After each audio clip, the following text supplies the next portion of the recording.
আসসালামু আলাইকুম। আওয়ামী লীগের কফিনে শেষ পেরেক ঠুকে দিল সালাউদ্দিন আহমেদ, স্বরাষ্ট্রমন্ত্রী সালাউদ্দিন আহমেদ। স্বরাষ্ট্রমন্ত্রী সালাউদ্দিন আহমেদকে ধরা হয় যে আওয়ামী লীগের জন্য কোনো বিএনপির যদি নেতা সফট কর্নার থাকে, আওয়ামী লীগের যদি কারো একটুখানি মায়া মমতা থাকে, দরদ থাকে, তাহলে সালাউদ্দিন আহমেদের আছে যে আওয়ামী লীগ আবার রাজনীতিতে ফিরে আসে। বিএনপির যে কয়েকজন নেতা সিনিয়র নেতৃবৃন্দ যারা আছেন তাদের মাঝে যে আওয়ামী লীগ আবার রাজনীতিতে আসুক, রিফাইন্ড আওয়ামী লীগ নামে এটা চায়। একজন হলেন অন্যতম সালাউদ্দিন আহমেদ, আরেকজন বিএনপির মহাসচিব মির্জা ফখরুল ইসলাম আলমগীর, আরেকজন আছেন বর্তমান অর্থমন্ত্রী, অর্থ এবং পরিকল্পনা মন্ত্রী আমির খসরু মাহমুদ চৌধুরী। এই ধরনের সিনিয়র কয়েকজন হাতে গোনা নেতৃবৃন্দ আছেন যারা চায় যে আওয়ামী লীগ আবার রাজনীতিতে আসুক, যেটা নির্বাচনের আগেও তারা বারবার বলেছে। মির্জা ফখরুল ইসলাম আলমগীর বলেছে যে নির্বাচনের আগে যখন আওয়ামী লীগকে নিষিদ্ধ করা হয় 25 সালের 10ই মে, তখন মির্জা ফখরুল ইসলাম আলমগীর বলছেন যে আমরা এই দেশে কোনো দলের রাজনীতি নিষিদ্ধ চাই না, এবং সেখানে বাবু গয়েশ্বরচন্দ্র রায় সহ অন্যরাও বলছেন একই সুরে যে আমরা কোনো দলের রাজনীতি নিষিদ্ধ চাই না।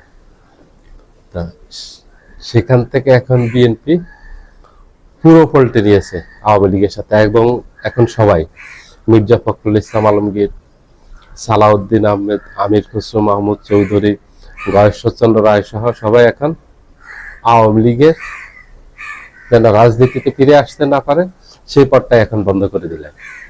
আজকে সালাউদ্দিন আহমেদ জুলাই 4 জুলাই উপলক্ষে আজকে চীন বাংলাদেশ মৈত্রী সম্মেলন কেন্দ্রে আগারগাঁয়ে সেখানে একটা জুলাই যোদ্ধাদের একটা সম্মেলন ছিল। সেখানে আছে তারেক রহমান উপস্থিত ছিলেন, সালাউদ্দিন আহমেদ সহ বিএনপির অনেকে উপস্থিত ছিলেন, এবং জুলাই যোদ্ধারা অনেকে উপস্থিত ছিলেন। সেখানে জুলাই যোদ্ধাদের পরিবারের সদস্য, নিহত আহত পরিবারের সদস্যরা ছিলেন, অনেক জুলাই যোদ্ধা সেখানে উপস্থিত ছিলেন। সেখানে বক্তব্য বলছেন যে আওয়ামী লীগের 5 তারিখে মৃত্যু হয়েছে এবং সেটা দিল্লিতে কবর হয়েছে। আওয়ামী লীগের রাজনীতি আর বাংলাদেশে আসবে না, আওয়ামী লীগের রাজনীতি শেষ, এটা 5 আগস্টে। এবং আওয়ামী লীগকে বাংলাদেশে রাজনীতি করার কোনো অধিকার রাখে না, এবং আওয়ামী লীগকে শেখ হাসিনাকে আক্রমণাত্মক যেসব ভাষা ব্যবহার করছেন এগুলি অতীতে ব্যবহার করা হয়নি। এখন বোঝা যাচ্ছে যে আওয়ামী লীগের বিরুদ্ধে বিএনপির সিনিয়র থেকে জুনিয়র সকল নেতৃবৃন্দ খুব কঠোর অবস্থানে চলে গেছেন। আওয়ামী লীগকে আর কোনোভাবেই রাজপথে ফিরে আসতে দেওয়া হবে না, রাজনীতিতে ফিরে আসতে দেওয়া হবে না, এবং আইনগতভাবে নিষিদ্ধ করে দিয়েছেন, এটা ফাইনাল। আর এটার ব্যাপারে কারো কোনো সন্দেহ নেই। আওয়ামী লীগের নেতা কর্মীরা অনেকটা আশা করেছিল যে বিএনপি হয়তো তাদেরকে রাজনৈতিক স্পেস দিবে, রাজনীতি করার সুযোগ দিবে, কিন্তু বিএনপি খুব কঠিন অবস্থানে চলে গেছে, কট্টর অবস্থানে চলে গেছে আওয়ামী লীগের ব্যাপারে। বিএনপি আওয়ামী লীগকে রাজপথে দেবে না, কারণ গত 15 বছর বিএনপির যে জুলুম করা হয়েছে, বিএনপির এক একজন নেতা কর্মীর বিরুদ্ধে 450 মামলা দিয়েছে, এরকম বহু নেতা কর্মী আছে। মোয়াজ্জেম হোসেন আলালের বিরুদ্ধে 450 মামলা আছে, হাবিবুর নবী খান সোহেলের বিরুদ্ধে 450 মামলা আছে, সাইফুল আলম নীরব যুবদলের সাবেক সভাপতি, ওনার বিরুদ্ধে 450 মামলা আছে, যুবদলের আরেক সাবেক সভাপতি সুলতান সালাউদ্দিন টুকু, বর্তমান মৎস্য প্রাণী সম্পদ প্রতিমন্ত্রী, তার বিরুদ্ধে 450 মামলা আছে। ঢাকা মহানগর দক্ষিণ যুবদলের সাংগঠনিক সম্পাদক ইসাক সরকারের বিরুদ্ধে 450 মামলা আছে। এইভাবে অসংখ্য নেতা কর্মীর বিরুদ্ধে 450 মামলা আছে, এবং এগুলি গায়েবী মামলা। এগুলি নতুন নাম দিয়েছে আওয়ামী লীগ এবং আওয়ামী বুদ্ধিজীবীরা, গায়েবী মামলা দিয়েছে এগুলির নাম। এই মামলাগুলির নাম ছিল নাশকতার মামলা, যেগুলি আমাদের দেশের ইতিহাসে আর অতীতে কেউ শুনেনি।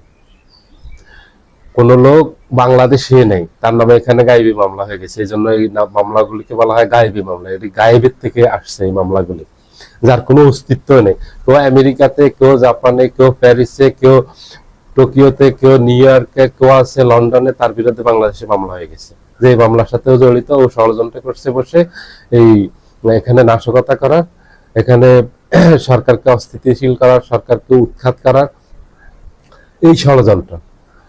এই মামলাগুলি দিয়ে গত 15.5 বছর শেখ হাসিনা তার স্বৈরাচারী শাসন জারি রেখেছে। তার বাহিরে তো আছে বিএনপির অসংখ্য নেতাকর্মীকে গুম করেছে, ক্রস ফায়ার দিয়েছে, এবং জেল জুলুম অত্যাচার তো আর শেষ নেই। এবং বিএনপির নেতাকর্মীদেরকে কোনো ব্যবসা বাণিজ্য করে খেতে দেওয়া হয়নি। প্রশাসনে যদি বিএনপির কেউ থাকতো তাকে খুঁজে খুঁজে বের করে তাকে চাকরিচ্যুত করা হয়েছে। এমনকি সেনাবাহিনী, বিমান বাহিনী, নৌবাহিনী থেকে পর্যন্ত বিএনপির আশ পেয়েছে যে বিএনপি পন্থী তার পরিবার বিএনপি করে, তার পরিবারে কেউ বিএনপি একজন আছে ধরে নিছে যে ও বিএনপি, ওকে চাকরিচ্যুত করা হয়েছে। এবং সিভিল প্রশাসনেও সচিব, ডিসি, এসপি, ওসি, হাজার হাজার কর্মকর্তাকে অন্যায়ভাবে চাকরিচ্যুত করা হয়েছে, শুধু এইটুকু অজুহাতে যে তাদের পরিবারের অতীতে বিএনপি করতো, জামাত করতো। এই অপরাধ ছিল। হেন কোনো অত্যাচার নাই যেটা করেনি। বিএনপির হাজার হাজার নেতা কর্মী শুধু জুলুম, রিমান্ডে নিয়ে যে অত্যাচার করছে সেই অত্যাচারে পঙ্গু হয়ে গেছে। হাজার হাজার নেতা কর্মী রিমান্ডে অত্যাচার সইতে না পেরে মারা গেছে, হাসপাতালে বিনা চিকিৎসায় মারা গেছে। নাসিরউদ্দিন আহমেদ পিন্টু বিএনপি সাংগঠনিক সম্পাদক ছিলেন এবং ঢাকা মহানগরে একটা শক্তিশালী অবস্থান ছিল ওনার কারণে বিএনপির। সেই নাসিরউদ্দিন পিন্টুকে জেলখানাতে বিনা চিকিৎসায় হত্যা করছে। এইভাবে অসংখ্য মানুষকে মেরে ফেলছে বিনা চিকিৎসায়। বিএনপি এখন সেই বিচারগুলি করবে। বিএনপি সেখানে কোনো ধরনের ছাড় দিবে না, এবং ছাড় দেওয়ার সুযোগও নেই, কারণ নেতা কর্মীদের চাপে আছে বিএনপি। গত 15 বছরে বিএনপির যত নেতা কর্মী আহত, নিহত হয়েছেন, গুম হয়েছেন, ক্রসফায়ার হয়েছেন, জেল জুলুম অত্যাচার সহ্য করতে না পারে জেলখানায় মারা গেছেন, সকল কিছুর বিচার বিএনপি করবে। আর না করলে বিএনপি ভেঙে পড়বে। কারণ এই নেতা কর্মীদেরকে দিয়েই বিএনপি আজকে ক্ষমতায়, তাদের এই ত্যাগের বিনিময়ে বিএনপি আজকে ক্ষমতায়। তাদের ত্যাগকে অস্বীকার করে যদি ক্ষমতায় থাকতে চায় তাহলে বিএনপি জানে থাকতে পারবে না। যে কোনো সময় বিএনপি থেকে এই মানুষগুলো বেরিয়ে গেলে বিএনপির উপর বিশাল চাপ তৈরি হবে, এবং এই চাপ সামলাতে পারবে না বিএনপি। আওয়ামী লীগকে রাজনীতিতে করার সুযোগ দিতে হবে। শুধু ওই সময় সুযোগ পাবে আওয়ামী লীগ তার অপরাধের অনুশোচনা করবে, জাতির কাছে ক্ষমা চাবে, তারপর বিবেচনা করা হবে আওয়ামী লীগ রাজনীতি করতে পারবে কিনা। আওয়ামী লীগের সকল বিচার করা হোক, সকল অপরাধের করে আওয়ামী লীগ যদি ক্ষমা চায় তাহলে তাকে রাজনীতি করতে দেওয়া হোক, আমরা ওটার পক্ষে। আওয়ামী লীগ আগে তার অপরাধের ক্ষমা চাইতে হবে, এবং এই বিশেষ করে তিনটা অপরাধের কোনো ক্ষমা নাই, ওগুলির বিচার করতে হবে। গুম, ক্রসফায়ার, জেল জুলুম অত্যাচার করে যেইভাবে নেতা কর্মীদের হত্যা করছে তাদেরকে, এবং 3 নম্বর হলো বাংলাদেশের যে 34 লক্ষ কোটি টাকা বিদেশে পাচার হয়েছে, এই 3টা বিচার। একটা হলো গুম, একটা হলো ক্রসফায়ার বিচার বহিত হত্যাকাণ্ড, এবং তৃতীয়টা হলো যে 34 লক্ষ কোটি টাকা বিদেশে পাচার হয়েছে, এই 3টার ব্যাপারে বিচার করতে হবে। এই 3টার ব্যাপারে আওয়ামী লীগকে কোনো ছাড় দেওয়া যাবে না। আওয়ামী লীগকে যদি ছাড় দেওয়া হয় তাহলে ভবিষ্যতে আবার এগুলো অন্য সরকার করবে, তারাও আবার একই পথ অবলম্বন করবে। এখানে কাউকে ছাড় দেওয়ার কোনো সুযোগ নেই। এখানে এটার বিচার করতে হবে। বিচার না করলে আমাদের দেশে কখনোই স্থিতিশীলতা আসবে না। এই রাজনৈতিক অস্থিরতা অব্যাহত থাকবে, রাজনৈতিক অস্থিরতা কমবে না, দেশ অস্থিতিশীল হতে থাকবে, অর্থনীতি অস্থিতিশীল হবে, মানুষ অর্থনৈতিকভাবে সমস্যায় পড়ে যাবে, ক্রাইসিসে পড়ে যাবে মানুষ। এখন যে অবস্থা আছে অর্থনৈতিক, মানুষ দুবেলা খেতে পারে, এটাও বন্ধ হয়ে যাবে, এই পথও বন্ধ হয়ে যাবে মানুষের, এটাও খেতে পারবে না মানুষ, আর অর্থনীতি ধসে পড়বে। এইসব বিশৃঙ্খলা শুধু একদিকে রাজনৈতিক ভাবে মানুষ আক্রান্ত হয় না, দেশ অস্থিতিশীল থাকে না, অর্থনীতি পঙ্গু হয়ে যায়। যখনই দেশে অরাজকতা তৈরি হয়, বিশৃঙ্খলা তৈরি হয়, রাজনৈতিক অস্থিরতা বিরাজ করে, তখন সবচেয়ে বেশি ক্ষতিগ্রস্ত হয় হলো অর্থনীতি। দ্বিতীয় হলো মানুষের জানমালে কোনো নিরাপত্তা থাকে না, কারো কোনো নিরাপত্তা পাবে না। বারবার আমরা এগুলি চাই না, আমরা চাই দেশে শান্তি চাই, নিরাপত্তা চাই, স্থিতিশীলতা চাই। আওয়ামী লীগ 3টা অপরাধের কোনো ছাড় হবে না, 3টা বিচারের পর তারপরে আওয়ামী লীগকে রাজপথে রাজনীতিতে করার সুযোগ তারপরে দেওয়া যাবে, তার আগে দেওয়া যাবে না। বিএনপির আজকে যে অবস্থান আছে, এই অবস্থান যদি আগের থেকে থাকতো তাহলে বিএনপি এত মানুষের প্রতিরোধের মুখে পড়তো না, এত ক্ষোভের মুখে পড়তো না, মানুষের এত সমালোচনার মুখে পড়তো না, বিএনপি এত বিরোধিতার মুখে পড়তো না। বিএনপি আজকে যে অবস্থান নিয়েছে, বিএনপি সিনিয়র সকল নেতৃবৃন্দ, তারেক রহমান, সালাউদ্দিন আহমেদ, মির্জা ফখরুল ইসলাম আলমগীর, আমির খসরু মাহমুদ চৌধুরী, এক কথা হলো বিএনপি সকল সিনিয়র নেতৃবৃন্দ এখন যেভাবে জুলাইয়ের পক্ষে দাঁড়িয়েছে, এখন যে ভাষায় কথা বলতেছে, এগুলি চেয়েছিল আমাদের দেশের মানুষ প্রথম থেকে 24 আগস্টের পর থেকে। তাহলে বিএনপি ক্ষমতা নিয়ে কোনো ভয় ছিল না। বিএনপি তখন ক্ষমতায় যেত নিরঙ্কুশ সংখ্যাগরিষ্ঠতা পেয়ে, জনগণের সমর্থন নিয়ে, ভোট নিয়ে। 280 থেকে 290 আসন পেত বিএনপি। তখন বিএনপির এই অবস্থায় ছিল। বিএনপির ভুলের কারণে, রাজনৈতিক ভুলের কারণে বিএনপি ক্ষমতার জন্য পাগল হয়ে গেছে।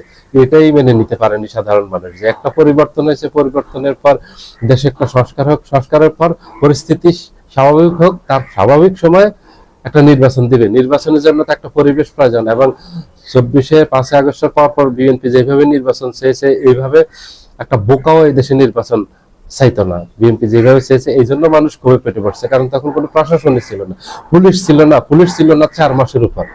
পুলিশের একটা থানা কার্যক্রম পরিচালনা করতে পারেনি, কারণ সকল থানা 5 আগস্টের আন্দোলন পর্যন্ত এগুলি সব ধ্বংসস্তূপে পরিণত হয়েছে। পুলিশ সব পালিয়ে গেছে, পুলিশের সিনিয়র সব অফিসার পালিয়ে গেছে। এই দেশে 5 আগস্টের পর কারা পালিয়ে যায়নি? প্রশাসন থেকে সচিব পালিয়ে গেছে, মসজিদের ইমাম পালিয়ে গেছে, ভার্সিটির চ্যান্সেলররা পালিয়ে গেছে, বিভিন্ন শিক্ষা প্রতিষ্ঠানের প্রধানরা পালিয়ে গেছে, হাই স্কুলের প্রধান শিক্ষক পালিয়ে গেছে, প্রাইমারি স্কুলের শিক্ষকদেরকে পাওয়া যায়নি, বহুত সচিব পালিয়ে গেছে, বহুত ডিসি এসপি পালিয়ে গেছে, পুলিশের আইজি এআইজি সহ সিনিয়র লেভেলের সকল কর্মকর্তা পালিয়ে গেছে। এই যে ডিবি হারুন, বিপ্লব কুমার, চৌধুরী আল মামুন তখনকার পুলিশের প্রধান, হাবিবুর রহমান হাবিব ডিএমপির কমিশনার, মনিরুল ইসলাম, প্রলয় কুমার জোয়ারদার, যত সিনিয়র পুলিশ কর্মকর্তা ছিল সবাই তো পলাতক ছিল, কেউ ফিল্ডে ছিল না। ওই অবস্থা কি করে নির্বাচন দিবে? পরিস্থিতি এত ছিল না নির্বাচন দেয়। এজন্য মানুষ কেঁপে গেছে যে একটা প্রশাসন নাই, দেশ অস্থির অবস্থায়। এই অবস্থায় বিএনপি দেশের কথা না ভেবে, জনগণের কথা না ভেবে বিএনপি তার দলীয় চিন্তা ভাবনা করতেছে। বিএনপি ক্ষমতায় যাওয়ার জন্য পাগল হয়ে গেছে। এই জন্য মানুষ বিএনপির প্রতি চরম ভাবে ক্ষুব্ধ হয়েছে। ক্ষুব্ধ হয়ে বিএনপির বিপক্ষে দাঁড়িয়েছে পুরো দেশের মানুষ। তারপর বিএনপি লাইনে এসেছে। একটা পরিবর্তন চাচ্ছে মানুষ, একটা স্থিতিশীলতা চাচ্ছে। দেশে কোনো স্থিতিশীলতা নাই, রাজনৈতিক স্থিতিশীলতা নাই, অর্থনৈতিক স্থিতিশীলতা নাই, কোনো ধরনের স্থিতিশীলতা দেশে নেই, কোনো দেশে মানুষের জান মালের নিরাপত্তা নেই। ওই সময় বিএনপি নির্বাচন চেয়ে বসছে। মানুষ ক্ষোভে ফেটে পড়ছে এই জন্য, বিএনপির উপর ক্ষুব্ধ ছিল। এবং বিএনপি এই জুলাই বিপক্ষে গিয়ে দাঁড়িয়েছে, কারণ সেখানে বিএনপির অবদান নেই, এটা বিএনপি মনে করে। এই হীনমান্যতার কারণে বিএনপির উপর মানুষ আরো ক্ষুব্ধ ছিল। এই জুলাই আন্দোলনে একক কোনো দাবিদার নেই, এটা সারা দেশের সকল জনগণ রাজপথে নেমে আসছে। এই দেশের 7-8 বছরের শিশুরা নেমে আসছে, কিশোররা নেমে আসছে, যুবক যুবতীরা নেমে আসছে, 80-90 বছরের বয়স্ক বৃদ্ধারা নেমে আসছে, মধ্যবয়সীরা নেমে আসছে। এই আন্দোলনে সকল শ্রেণী পেশার, সকল বয়সের নারী পুরুষ সবাই নির্বিশেষে সবাই আন্দোলনে অংশগ্রহণ করছে। এটা সবার আন্দোলনের ফসল, এটা কোনো দলের না, কোনো ব্যক্তির না। এটা নিয়ে আবার টানাটানি শুরু হয়েছে এই জুলাই নিয়ে। এই জন্য মানুষ তখন ক্ষুব্ধ ছিল বিএনপির উপর। বিএনপি কেন এগুলি করতেছে? বিএনপি কেন এই বোকার মতো এবং স্বার্থপরের মতো শুধু তাদের ক্ষমতায় যাওয়ার জন্য নির্বাচন চাচ্ছে, বিএনপিকে প্রতিহত করার জন্য। এই জন্য মানুষ বিএনপির বিপক্ষে ছিল। বিএনপি যে চাওয়াগুলি ছিল সেগুলির সাথে কেউ একমত ছিল না। সবাই ভালো থাকবেন, আল্লাহ হাফেজ।